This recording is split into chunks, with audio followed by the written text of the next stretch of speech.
Dr. Christina Farhart is an assistant professor of political science at Carleton College here in Minnesota. She has worked for the National Science Foundation, the Division of Social and Economic Sciences, as a grant coordinator for the American Educational Research Association, and as a contributor for the Pew Charitable Trusts. Her dissertation focused on political disaffection and learned helplessness in contemporary political contexts related to consequential political behavior and beliefs. Their most recent, so this is both Dr. Joy Millard and Dr. Christina Farhart's work. Their most recent research on the antecedents of conspiracy beliefs has been featured in the New York Times, the Salon, the Washington Post, the Atlantic, and National Public Radio. So she will discuss this research and why we like a good conspiracy theory when bad things happen. Please welcome Christina Farhart to the podium.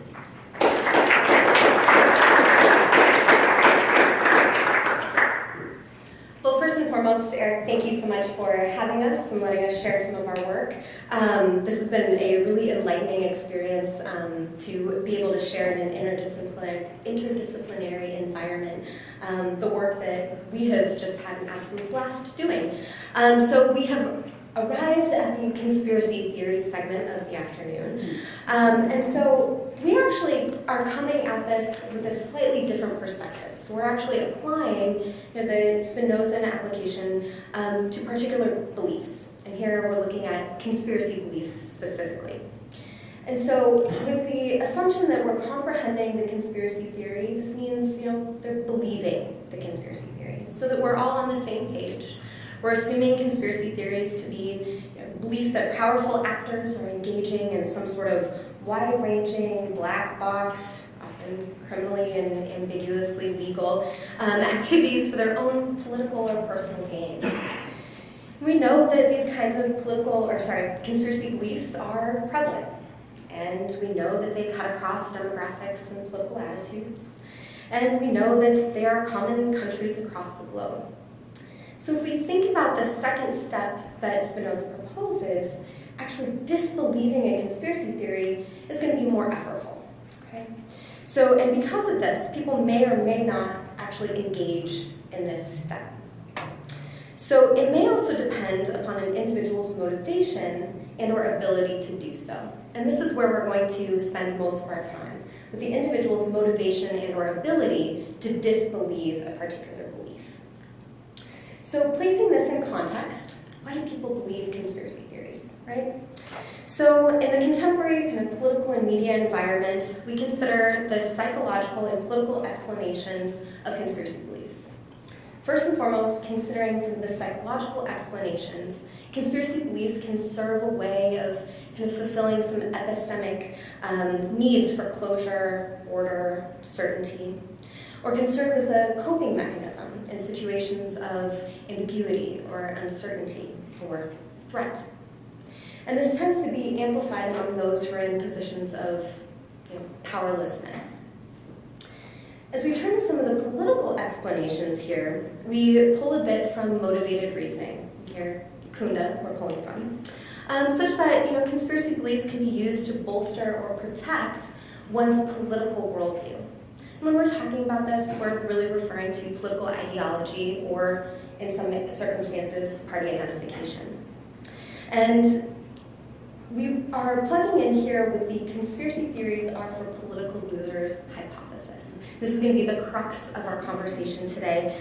But this is really based on some of our previous work with finding an asymmetry in the belief in ideologically consistent conspiracies, where it's stronger for Republicans and conservatives than for liberals and Democrats. Okay? But there's a catch here. So, based on this, conspiracy theories are for political losers hypothesis, right? So this goes back to Joe Usinski and Joe Perrin's book from 2014, American Conspiracy Theories.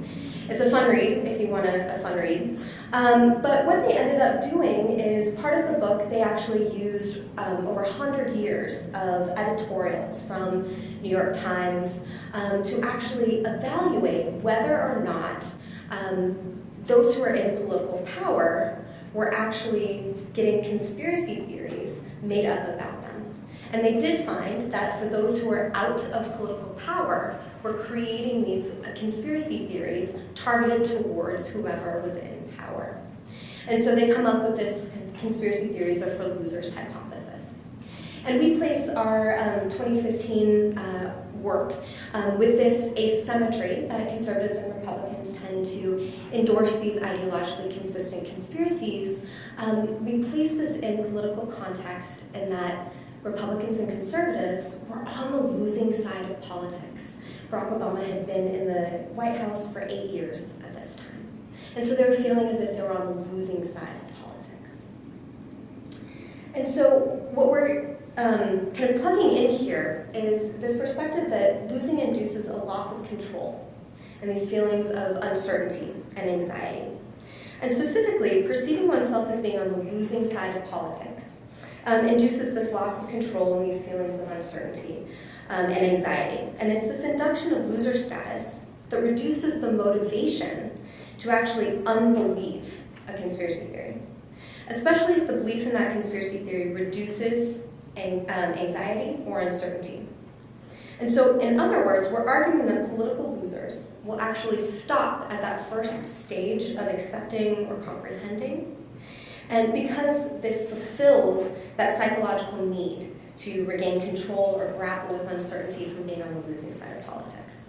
And I imagine we may get some theoretical pushback, so looking forward to the questions.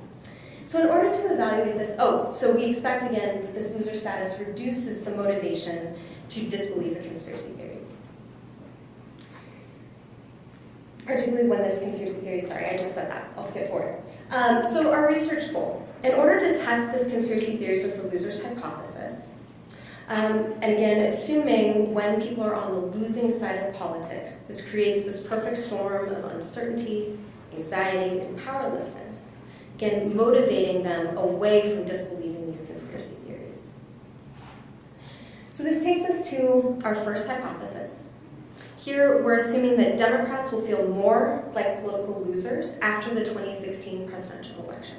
And on the flip side, Republicans are going to feel less like political losers. Very intuitive, right? So that takes us to our second hypothesis. So here we're expecting that Democrats will actually score higher on an index of conspiratorial thinking after the presidential election, and Republicans, on the flip side, will actually score lower. Okay? And again, it's because of the place in these political loser perspectives. So in order to test this, we actually have two samples to bear. The first, we're focusing on two pre-post 2016 election panels. And so the first was actually conducted by the Center for the Study of Political Psychology at the University of Minnesota. This was collected by SSI. The second sample was a CCES panel collected by YouGov. Both of the samples for the results here are weighted to be approximately nationally representative. And we do limit our samples down to just Democrats and Republicans, as the concept of being a political loser isn't quite as clean for those who are political independents. And so as far as the dates, the first sample there are multiple waves. The first wave was in the summer of 2016, as well as in the post-wave November of 2016. Similarly, October and November of 2016 for our second sample. That's just a summary. As far as our methods and measures, okay? So we have a measure of loser perception. Again, this is to get at people's perception of being on the losing side of politics. Second, we have a conspiratorial thinking index, which I'll speak a bit more in detail momentarily. And so again, we're taking this from Usinski and Parent, and the creation of these measurements of conspiratorial ideation entails the development of these standardized scales. So Usinski and Parent, this is just one of the measures of conspiratorial thinking. But they call this predisposition toward conspiratorial thinking, presumed to be causally prior to beliefs in specific conspiracy theories. And then the measures that we're going to be focusing on are different scores. So we're actually subtracting the pre-election score from our post-election scores, and I'll walk through that when we get to the results. So first, our loser perceptions measure. We take a question that was originally asked by Pew in 2015, and they ask, thinking about the way things are going in politics today, on the issues that matter to you, would you say your side has been winning more often than it's been losing, or losing more often than it's been winning? Okay. So again, we ask this pre and post-election. Second, our measure of conspiratorial thinking. We create an index from these 4 items. And I'm going to read them because I think they're fascinating. So much of our lives are being controlled by plots hatched in secret places. The people who really run the country are not known to the voters. Even though we live in a democracy, a few people will always run things anyway. And big events like wars, economic recessions, and the outcomes of elections are controlled by small groups of people who are working in secret against the rest of us. Okay? So these are all agree, disagree questions on a 5-point scale, and we actually combine them, we average them and then combine them, so everyone has a single index score. Additionally, as far as our independent variables, we do look at party identification, and we do limit this, again, down to Republicans and Democrats. Partisan leaners are coded as partisans, and then we also look at vote choice in one of our result options. We also control for traditional demographics, as well as authoritarianism and religiosity that we can talk about in Q&A if you're interested. So let's dig into some results. And to jog your memory, we're expecting Democrats to feel more like political losers after the election, Republicans to feel less like political losers. And in order to test this, we use simple OLS, regressing loser perception differences, so we can focus on that difference score, on party identification and our controls. So what do we find? So first, in our first study, so the blue bars are Democrats, red bars are Republicans. We're expecting Democrats to feel more like political losers after the election, and Republicans to feel less like political losers after the election. So this is our sample 1 and our sample 2 studies. Both of these are weighted for national representativeness. And so we do find that party identification significantly predicts this loser perception scores. Okay? So this is intuitive, but wanted to show this because if this didn't actually happen, then there goes the rest of the talk. So we found exactly what we were hoping for. Let's turn to our second hypothesis. So again here, we're expecting Democrats to become essentially more conspiratorial after the election, Republicans to become less conspiratorial after the election. Similarly, we use the same OLS approach, regressing the conspiratorial thinking index, again, the post-election score, the pre-election score subtracted from the post-election score. And so, so first, with our first study, again, we see that Democrats do actually become more conspiratorial. Republicans become less conspiratorial after the election, after they won. Second sample, same thing, we see a full replication. And so we do see the party identification, kind of identification of being a winner or a loser after the election, does predict conspiratorial thinking difference score. What I want to note here, so kind of simply put, when the party of the presidency switched, okay, from Democrat to Republican, Democrats became more likely to endorse these statements, such as much of our lives are being controlled by plots hatched in secret places. Even though we live in a democracy, a few people will always run things anyway. And Republicans become less likely to endorse these statements. And the powerful nature of the effect of this loser status is underscored by the fact that this partisan reversal in conspiratorial thinking occurred only within days of the actual election and almost 3 months before Barack Obama is actually out of power. So we still have a Democratic president in the White House at this time when people are answering these questions. So those perceptions of being actually on the losing side, losing the election, has this really strong effect on conspiratorial thinking. So, so we also wanted to take a look at, was there an additional level of identification if it wasn't just general Republicans and Democrats? Was there a way for us to look at this in terms of vote choice? Did Hillary supporters and Trump supporters feel more strongly about this as they were more closely linked to the results of the election. And so we ran the same approach as we did. Instead of running party identification, we included vote choice as one of our predictors. And based on Clinton supporters, we would expect them to become more conspiratorial after the election, Trump supporters to become less conspiratorial after the election. And we see that this is the case in both of our studies. So vote choice significantly is predicting this change in conspiratorial thinking after the election. So, brief summary, because I want to take this to next steps. We have this strong individual level support for conspiracy theories and for losers hypothesis. Thank you so much.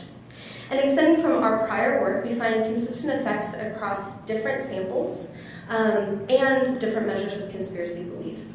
So whether or not we're using individual conspiracy theories or this more general measure of conspiratorial thinking. And so we have this really powerful partisan reversal in conspiratorial thinking, which occurred, again, only a few days after the election while Obama was still in office. So taking this to glass half empty, okay, what do we take away from this? Kind of the bad news is that these mundane psychological strategic processes can give rise to healthy or unhealthy conspiracy talk. They can motivate ordinary people to believe, propagate, and or act upon these extraordinary and sometimes irrational notions. And these can spread like wildfire. We've talked a bit about influence of internet. Oftentimes, the sharing goes unchecked. However, on the flip side, with the glass half full, this loser effect is periodic. It's cyclical and self-correcting. So thinking about this, and the good news that despite the fact that belief in conspiracy theories can lead to politically and or socially undesirable behaviors, if conspiracy beliefs are at least in part a result of political power dynamics, then fears about the waves of conspiracism sweeping the nation are pretty unfounded. So in other words, this suggests that, over time, while the types of resonant conspiracy theories will change in response to the shifts in domestic power, the overall resonance in domestic conspiracy theories would be pretty flat, because most of the out-of-power people will sound these conspiratorial alarms at any given time. Okay. So thinking about this, we are now starting to move beyond kind of this initial post-election into, okay, our next question was 10 months into the Trump administration. So we went back into the field in October. And we were wondering whether or not there's something about Republicans, have they continued this conspiratorial ideation reduction or not? And so we did a survey in October and recontacted in March, just a few weeks ago. And we find actually right now that there's been an adjustment, that Republicans are actually now about equally conspiratorial with Democrats. And so it's possible that Republicans haven't actually reduced that conspiratorial belief despite being on the winning side of politics. And if we had a little more time, I'll get briefly into this. But we started to posit maybe it's actually that losers on the political issues isn't quite right. Maybe there's another layer there. Whether or not it's something having to do with people perceiving that they're on the losing side of politics in a very stable way, it's going to be really hard for them to win. Or if they perceive that winning to actually be really unstable, that it's not a good likelihood that they're actually going to continue to win, say in 2018. So within our data, and I'll just briefly go through this, we took a look at whether or not there was a difference from those who saw themselves on the winning side and losing side in October to March. Was there a change? And for the Clinton voters, we are here, let's see if I can actually get it. For the Clinton voters here, we're looking at these stable losers for Clinton supporters. And here we're looking at kind of these stable winners for the Trump voters. And we tested some of the differences. There really isn't a shift in loser perceptions from October to March. Okay. But if we take this just to focus in on March, if we look at more maybe prospective evaluations, what might happen in 2018, looking at the difference from winning now, so in March, looking forward to winning or losing in 2018, for Clinton voters, it's really hard, as well as for The Trump voters, there just isn't much comparison here for those who think that they're going to be losing a year from now, or if they're going to be losing a year from now for both Clinton or Trump. And it's possible maybe that this is more important for a shift in presidential administrations. Maybe that's more salient for the respondents than for shifts in congressional power. And so thinking about this, maybe there's differences or ways that we can manipulate stability of this loser perception. Additionally, maybe it is that Republicans are just more conspiratorial. And then lastly, as we kind of have touched on throughout the day, there are some inferential challenges, simply in the Trump era. There's more conspiratorial talk in the environment. And so I'll leave you all with one of our favorite quotes from Usinski and Parent, that the implications for democracy are poignant. Democracy demands that power change hands, and this means that sooner or later, nearly everyone will play the winner and then the loser. So in this respect, conspiracy theories are fair, much like an insurance plan, where pools of people make regular payments and take turns being reimbursed. Eventually, everyone savors the sweet righteousness of the prosecution before drinking the bitter draught of the persecuted. So, thank you very much.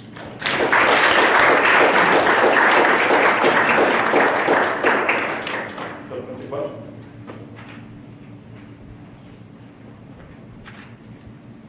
Thank you. That was extremely interesting research.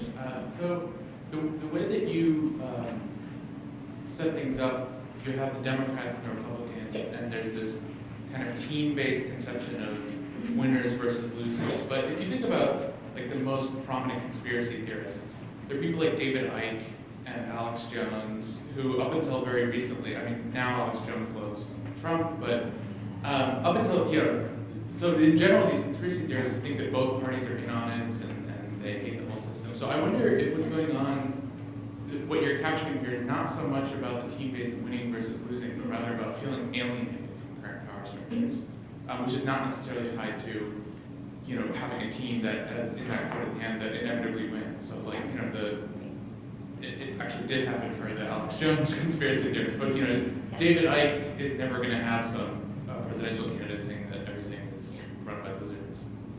And yet those people, maybe it's just these general feelings of alienation.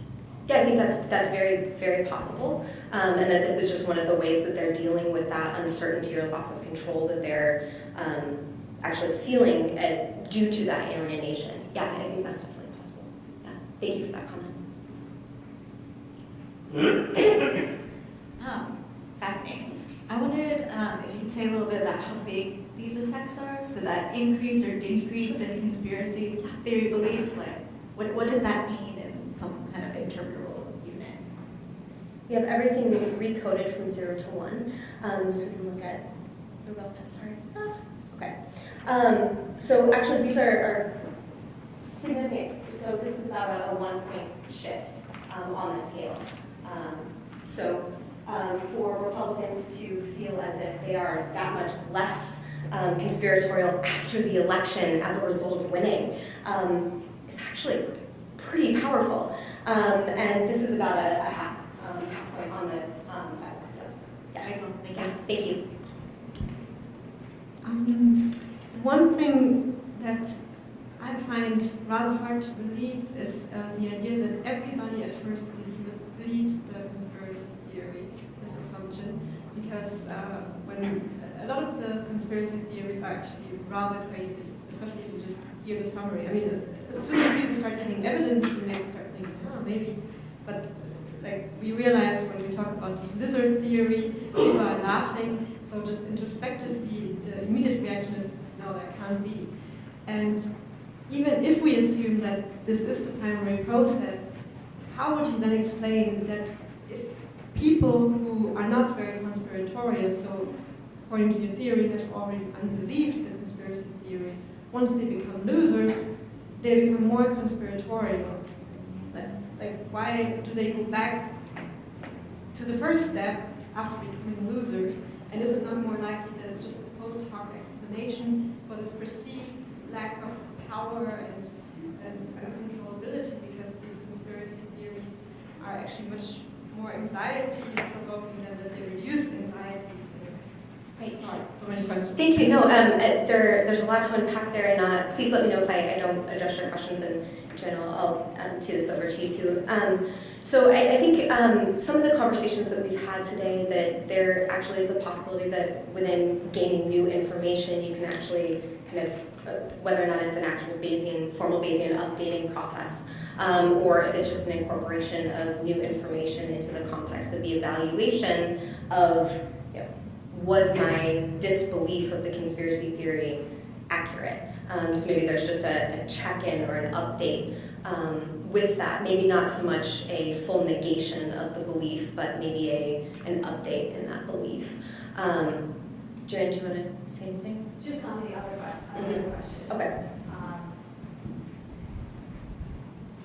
So I think your first question about, like, you know, do people really believe these things to start out with? I think there's a difference between the lizard people conspiracy theory, and that gets at the like 100% implausible stuff, right? Right. And those aren't the kinds of conspiracy theories that we tend to measure. We tend to be measuring, when we're looking at specific ones, we're looking at ideologically or partisan conspiracy theories. Is Obama Muslim? Is global warming a hoax? Did the Bush administration know about the 9/11 attacks before they happened? So I definitely see different classes of conspiracy theories where the really crazy ones wouldn't fit here. They would be on that 100% implausible, not going to believe them from the start. But the ones that we're working with have that sort of air of potential plausibility, especially when you're motivated to want to believe it, and just, you know, to not want to sort of question it when you're on the losing side or when it fits your partisan predilections. So I think I see a difference between types of conspiracy theories. And you're right that on the lizard people side, less. Although there's still about 10% of people who say they believe it, right? 20%, I don't know. I think it was 13% in the public policy polling poll. Thanks. Before the question, I just wanted to follow up quickly on the comment you made, because it did seem like when you say losers, it'd be really helpful to look at the self-perception and rhetoric of people that's not quite dependent on the outcome of elections, but they see in a broader sense, like demographically, my group is losing out in the long run. My group is, and that might be resistant to some of these short-term political changes. Yes. But my question is, how does the revealing of the actual truth of something that looks like a conspiracy theory affect people's likelihood of believing it? Because if you'd asked me, like a couple of years ago, are there going to be people in rooms in other countries making news items that then appear on social media to affect people? And I go, really? Now I know it's true. Is that making me slightly more likely the next time? I mean, is there something you studied that effect? I think some of the scholars here would be able to say with that repetition, yes. To the first comment, that's actually something that we have started to look into, that is actually maybe not around the political issues that you're on the losing side, but maybe it's from a cultural losing perspective, or you're losing in terms of, like, you're on the losing side from the media doesn't cover your perspective, or you're not represented. So yes, thank you very much for that comment. We are very much considering that that's a possibility. Yeah, thank you.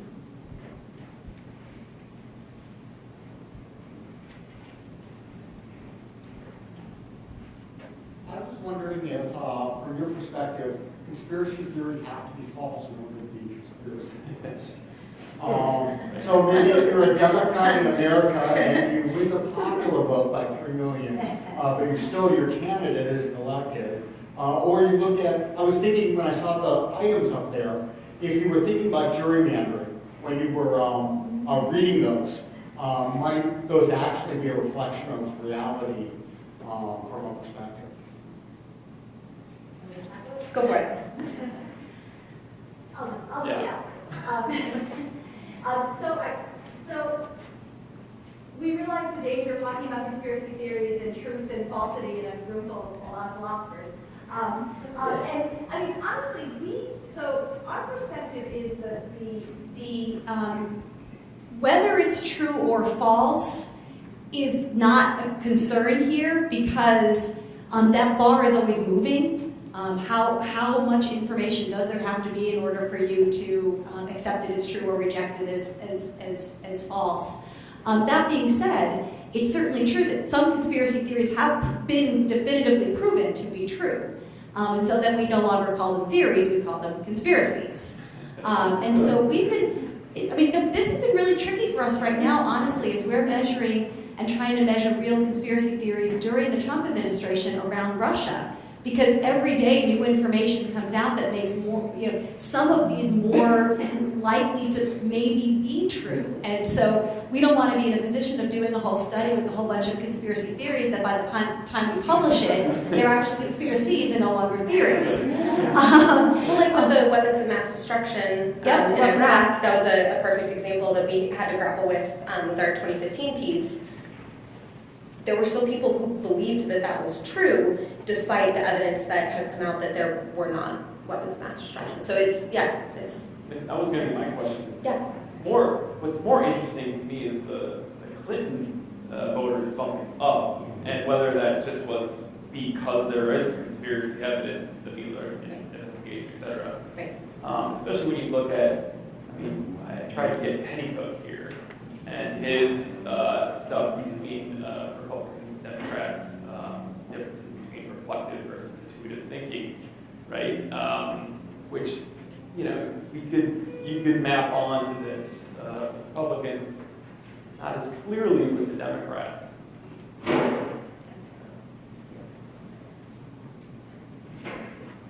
right, other questions?